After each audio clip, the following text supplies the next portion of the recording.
These moments were deeply enjoyable, were not they? They were the absolute golden days of our lives. Honestly, today's kids will never truly understand that beautiful feeling. It is something only our generation can genuinely feel and appreciate. Hello, language lovers. Welcome back to English with KD 7. I'm here to make your English learning journey simple, practical, and highly effective. So let's start practicing together right now. Today, I am incredibly excited to share a wonderful transformation technique that will completely change the way you practice your English speaking skills. Yes, that's true. This tool is not just going to upgrade your fluency, it is also going to naturally improve your storytelling ability, your public presentation skills, and your overall style of communication will build automatically. And when you master this approach, people will absolutely love to sit down and listen to you to talk. I can guarantee you that this method is absolutely incredible. The best part, you are never going to feel bored or burnt out. So many English learners tell me that they feel completely exhausted, stuck, and frustrated with traditional language exercises. But learning a new skill should never feel like a heavy punishment.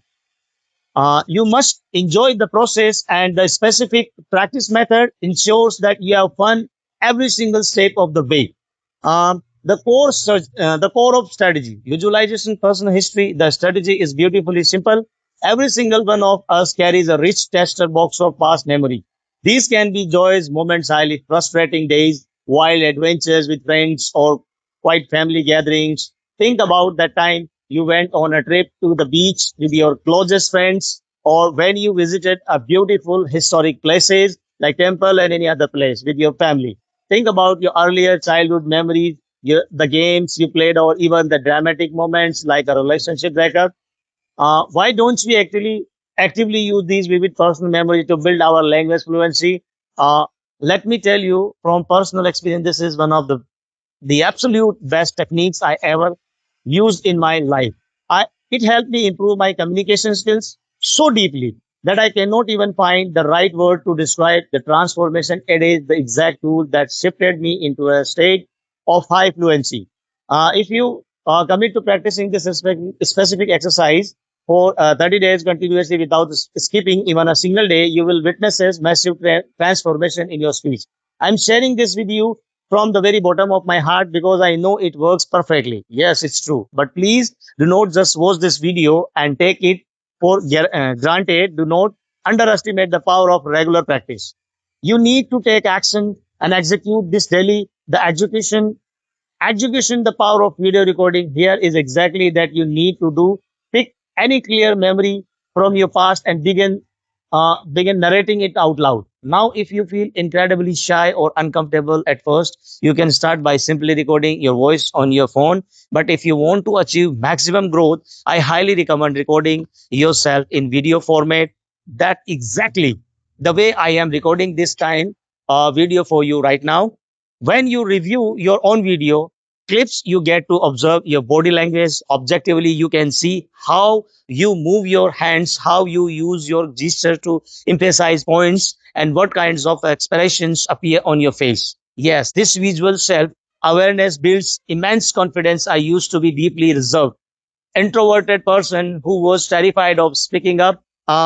But by consistently recording myself over a long period, I trained my brain to speak confidently in front of absolutely anyone. It completely removes the fear of public judgment. Yes, a practical example. I am the street cricket chronology. Let me show you a real example of how to do this. I will share a quick memory of my own to demonstrate the technique. When I was a young boy, I was completely obsessed with playing cricket. I love cricket. I had a solid group of neighborhood friends who were equally crazy about the sport. The moment we stepped onto the playground, we would lose all track of time. We would stay out there play until the sun completely went down in the evening. Our parents used to get deeply worried about and annoyed because we would skip our breakfast, forget our lunch, and ignoring their calls just to keep playing. When you look at life nowadays, we are also caught up in our jobs, our routines, and the stress of our careers. But the moment you look back, those childhood memories, a natural smile instantly lights up your face. We live with a zero attention and zero anxiety about the future. I remember how we used to manage our sports expenses back then. Pocket money was a rare luxury. Nowadays, if you offer a kind of 100 rupee note, they might turn it down and demand 200 rupees instead, because the value of money has shifted so much. But during our childhood, getting just a 5 rupee note felt like winning a massive fortune. That's true. It felt like holding 500 rupees in our hands. We would carefully pull all 5 rupees coins together with our friends to buy a simple cricket ball. If a friend in our group didn't have the privilege of getting pocket money from home, we would gladly contribute on their behalf without a second thought. Yes. Even as a kids, we instinctively understood the value of supporting one another. Once we bought the ball, our real stadium was the narrow street light outside our houses. And of course, playing on the street mean dealing with the classic neighborhood auntie next door. She was consistently bothered by our loud games activity. Every time a new batsman walked up to take their turn, we would explicitly warn them, listen to not hit the ball toward her terrace, otherwise we will never get it back. But without fail, there was always that one our enthusiastic friend who would smash the ball straight into her courtyard. The moment the ball crossed her wall, a wave of panic would hit our group. We would all run our stand outside her iron gate in complete silence and look at each other, waiting for a miracle. She would completely ignore us and hide the ball. Unit, we all got tired and left the area because we were always breaking our windows. Those days were pure magic. The secret weapon overcoming the vocabulary block. I'm going to pause my story here. Otherwise, this video will become hours long. But notice what just happened while I was narrating that spontaneous story. I didn't worry about being absolute flawless. When you try to this exercise, you will naturally make a minor mistakes maybe, and I did also. That is completely fine. Never let the fear of error stop your momentum. Furthermore, when you are reliving a memory, you might occasionally get stuck because you cannot remember the exact English word for a specific object or emotion. That's true. When that happens, do not freeze up and do not stop talking. Simply drop in a word from your native language or Hindi to bridge the gap, and keep moving your sentence forward. The primary goals of this exercise is to keep your speech flowing naturally without letting your brain enter a state of a panic.